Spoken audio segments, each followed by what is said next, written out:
안녕하세요. 양자코인 TV 8월 24일 방송입니다. 오늘은 D-Wave 관련 소식에 대해서 얘기해보는 시간을 갖도록 하겠습니다. 최근 D-Wave CEO인 앨런 박스의 인터뷰 내용을 보면 현재 은행에 있는 현금만 8억 달러가 된다고 밝혔는데요. 지금까지 양자 어닐링 기술의 상용화에 초점을 맞춰서 사업을 진행해온 D-Wave는 앞으로 풍부한 자금력을 바탕으로 자체적인 게이트 모델 기술을 구축해 나갈 예정임을 언급하기도 했습니다. 인터뷰 내용을 보면 아마도 인수합병을 통해서 해당 기술을 확보할 것으로 보이는데요. 자체적인 게이트 모델 기술 확보를 통해서 좀 더 빠르고 정확한 양자 기술을 구축해 나갈 것이라고 언급하기도 했습니다. D-Wave는 양자 어닐링 기술을 활용해서 양자 클라우드 서비스를 제공하고 있는 중에 있기도 하고요.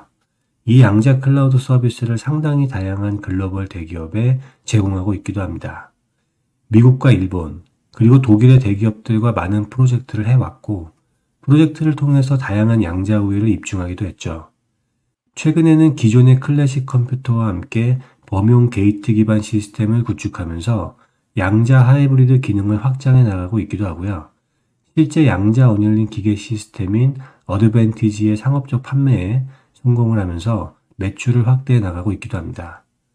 아람코와의 협력을 통해서 양자 기술을 석유가스 탐사에 적용하고 있기도 하고요. 산업용 로봇 검사 장비에 양자 기술을 적용해서 생산성을 높이고 있기도 한데요. D-Wave는 아이온큐나 IBM처럼 아시아 지역에서도 협력을 강화해 나가고 있는 중에 있기도 합니다. 그리고 D-Wave는 최근에 양자 AI 툴킷을 출시하기도 했는데요. 기계학습 모델을 구축하고 훈련할 수 있는 신경 모듈이 포함된 기계를 양자 기술과 통합했다고 하고요. 양자 기술과의 통합을 통해서 새로운 AI 모델의 훈련 속도를 크게 향상시키면서도 비용을 절감했다고 합니다.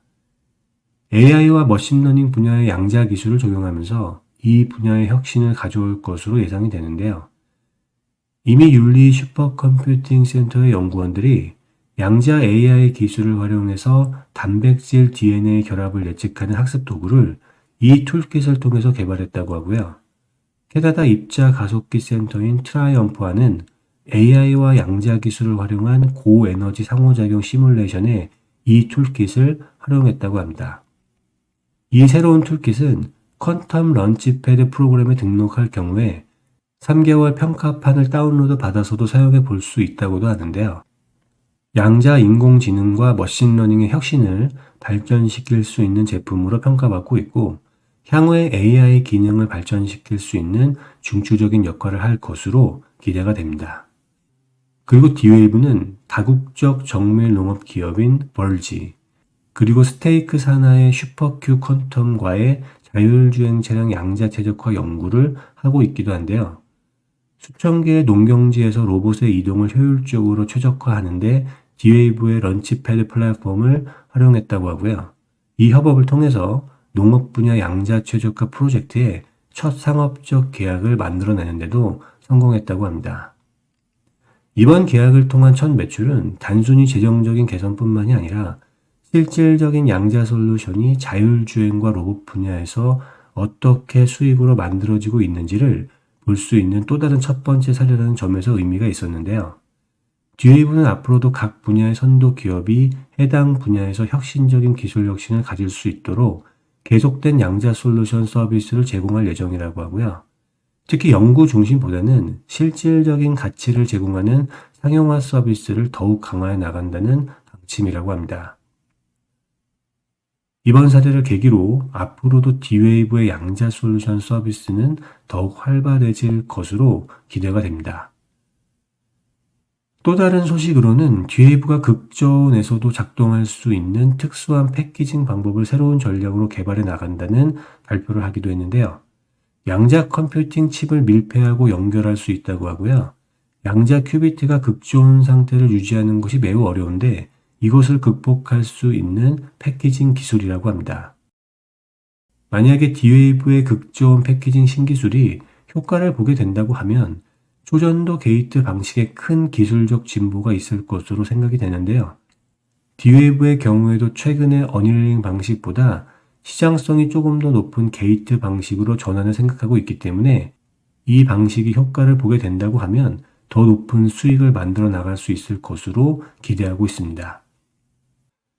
마지막 소식으로는 9월 17일에 도쿄에서 열리는 큐비스 재팬 2025 컨퍼런스에서 퀀텀 리얼라이즈드라는 주제에 초점을 맞춰서 기술의 실제적인 적용에 초점을 맞춘 프레젠테이션을 진행할 예정이라는 소식도 있는데요. 점점 커지는 아시아 지역에서의 양자 컴퓨터 시장에서 저변을 확장해 나갈 수 있는 좋은 기회로 생각이 됩니다. D-Wave는 최근에 기관 투자자들이 비중을 늘리면서 주가의 흐름이 굉장히 좋았습니다. 기관 비중이 30%에 달하기도 했고요. 특히 블랙록과 뱅가드가 지분을 늘리면서 다른 기관들의 참여를 끌어들이기도 했는데요.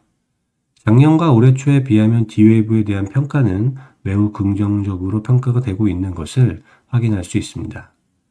다만 2분기 실적 발표 전까지 주가는 이미 D-Wave에 대한 긍정적인 요소들이 주가에 상당히 반영이 되어 있었기 때문에 추가적인 매수는 2분기 실적 발표까지 조금 기다려보는 것이 좋다는 의견을 드린 바 있었는데요. 최근에 발표된 D-Wave 2분기 실적을 간략히 보시면요. 매출은 310만 달러를 기록해서 작년 2분기 대비 42% 증가한 것을 볼 수 있고요.